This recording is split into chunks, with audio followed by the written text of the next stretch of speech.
আসসালামু আলাইকুম viewers, welcome to mother cooking channel. আপনি কি চান ভাতের সাথে একেবারে লোভনীয় ফিশ কারি বানাতে? তাহলে ভিডিওটা শেষ পর্যন্ত দেখুন, কারণ আজকে আমি আপনাদের সাথে শেয়ার করব একেবারে সুস্বাদু আর সহজ ফিশ কারি বানানোর রেসিপি। ভাতের সাথে খেলে তো একেবারে দারুণ লাগবে। চলুন তাহলে দেরি না, শুরু করি। ফিশ কারি তৈরি করার জন্য এখানে আমি 5 পিস মাছ নিয়ে নিয়েছি।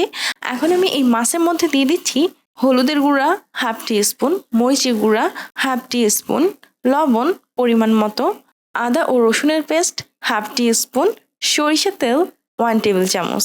এখন আমি এই মাছগুলোকে খুবই ভালোভাবে মেরিনেট করে নেব। মাছগুলো খুব ভালোভাবে মেরিনেট করা হয়ে গেছে। এখন আমি চুলার উপর একটি ফ্রাই প্যান বসিয়ে দিয়ে দিচ্ছি সয়াবিন তেল হাফ কাপ। এখন আমি মেরিনেট করা ফিশগুলো এই তেলের মধ্যে দিয়ে খুবই ভালোভাবে ফ্রাই করে নিচ্ছি। এই মাছগুলো ফ্রাই করার সময় আমি চুলার আঁচটা বাড়িয়ে রাখছি, যাতে মাছগুলোর এপাশে বা ওপাশে খুব ভালোভাবে কালার চলে আসে। তবে মাছটাকে খুব বেশি সময় ফ্রাই করা যাবে না, অল্প সময় ফ্রাই করে আমি এই মাছটাকে উঠিয়ে নিচ্ছি। শুধুমাত্র মাছগুলোর এপাশ আর ওপাশের মধ্যে একটু কালার নিয়ে আসছি। এই পর্যায়ে আমার মাছগুলো ফ্রাই হয়ে গেছে। এখন আমি এগুলোকে তুলে নিচ্ছি। দেখুন মাছগুলোর এপাশে ওপাশে খুব সুন্দর কালার চলে এসেছে। আর চুলার আঁচটা হাই করে আমি এই মাছগুলোকে ফ্রাই করেছি, এতে করে কিন্তু খুব তাড়াতাড়ি মাছের এপাশে ওপাশে কালার চলে এসেছে।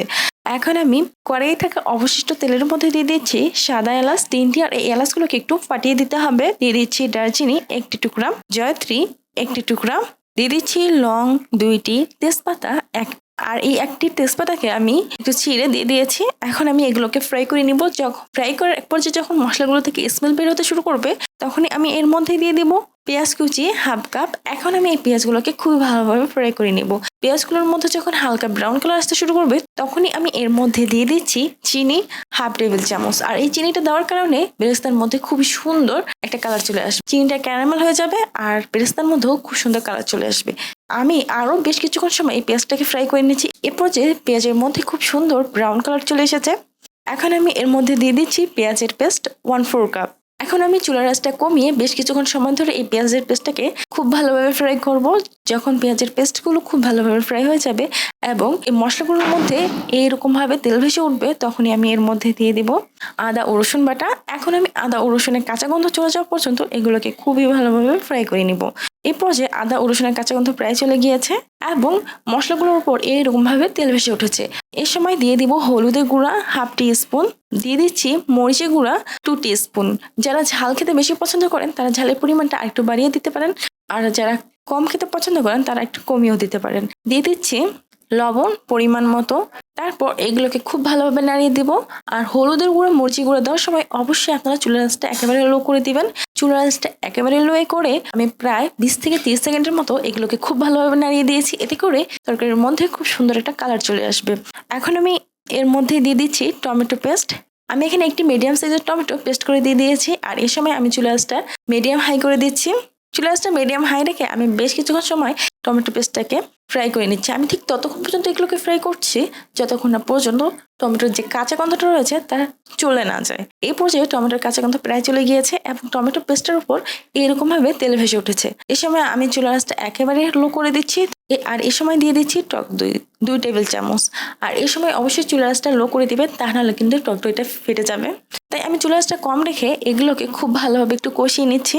খুব ভালোভাবে কষানো হয়ে গেলে আমি এর মধ্যে দিয়ে দিচ্ছি জিরা গুঁড়া হাফ টি স্পুন, ধনিয়া গুঁড়া হাফ টি স্পুন, গোলমরিচের গুঁড়া খুবই সামান্য পরিমাণে, দিয়ে দিচ্ছি পানি 2 কাপ। এখন আমি এগুলোকে খুব ভালোভাবে নাড়িয়ে দিব।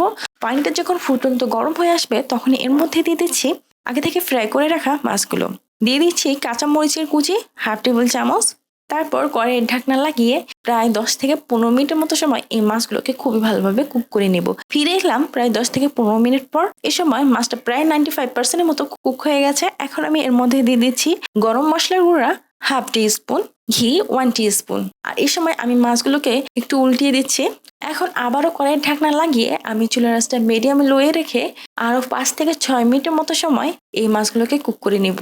ফিরে এলাম 5 থেকে 6 মিনিট পর। এ সময় ঢাকনাটা খুলতে এই মাছটা কিন্তু খুবই সুন্দর একটা স্মেল পাওয়া যাচ্ছে। এই মাছের কারির কালারটা ঠিক কতটা ভালো আসছে তা আপনারা দেখেই বুঝতে পারছেন। আর এই সময় আমার মাছটা কিন্তু খুবই ভালোভাবে কুক হয়ে গেছে। তো দারুণ সুস্বাদু ফিশ কারি একেবারে তৈরি হয়ে গেল। ভাতের সাথে খেলে তো এর মজাই দ্বিগুণ হবে। আশা করি আপনাদের ভালো লেগেছে। ভালো লেগে থাকলে ভিডিওটি লাইক দিন, কমেন্টে জানিয়ে দিন কেমন হলো, আর অবশ্যই আমার চ্যানেলটি সাবস্ক্রাইব করে পাশে থাকবেন। দেখা হবে পরের ভিডিওতে। আল্লাহ হাফেজ।